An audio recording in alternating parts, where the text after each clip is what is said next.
এক মধ্যবিত্ত পরিবারের ছেলে মাধ্যমিক পরীক্ষায় 95% নম্বর পেয়েছে।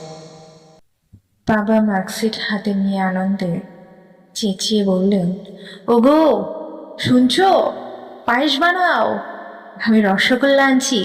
তোমার ছেলে মাধ্যমিকে 95% নম্বর পেয়েছে। মা রান্নাঘরের থেকে প্রায় দৌড়ে এসে বললেন, কি বললে, আমাকে দেখাও। ছেলে মাঝখানে ফট করে বলে উঠল, বাবা মাকে রেজাল্ট দেখিয়ে কি হবে? মা কি লেখাপড়া জানে?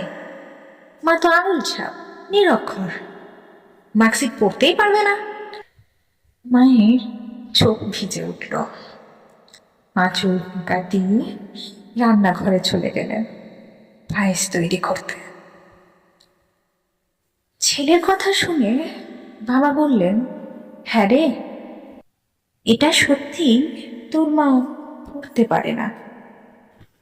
আর শোন, এটাও সত্যি যে তুই যখন তোর মায়ের গর্ভে, তখন তোর মা দুধ খেতে পছন্দ না করা সত্ত্বেও শুধু তুই যাতে সুস্থ থাকিস তাই 9 মাস প্রতিদিন দুধ খেত, শুধু তোরই জন্য।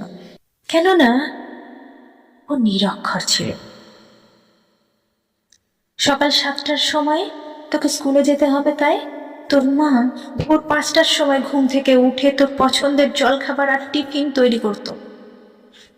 কেননা ও নিরক্ষর ছিল।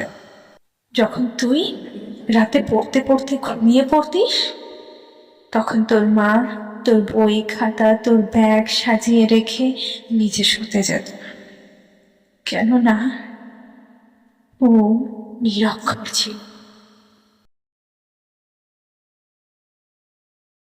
তোকে ভালো কাপড় জামা জুতো দেওয়ার জন্য আমাকে জোর করতো, আর নিজে 2টো শাড়িতে বছর পার করে দিত। কেননা তোর মা নিরক্ষর ছিল। তোর মা ভালো ভালো খাবার বানিয়ে তোকে আমাকে খাইয়ে নিজের যা হোক কিছু খেয়ে নিত। কেননা তোর মা নিরক্ষর ছিল। এই কাগজের টুকরোটা যে নম্বর তুই পেয়েছিস, তা তোর মায়ের দান জেনে রাখিস। সেদিক থেকে ধরতে গেলে তোর মায়ের ডিগ্রি পিএইচডির উপরে, আর তুই বলছিস নিরক্ষর। মা তোর সবচেয়ে বেশি ডিগ্রিধারী শিক্ষক। যা মায়ের পা ধরে ক্ষমা চেয়ে আয়। ছেলে বুঝতে পারলো সে কত বড় অন্যায় করেছে, মায়ের বুকে কতটা আঘাত করেছে সে। কাঁদতে কাঁদতে রান্নাঘরে ঢুকে গেল।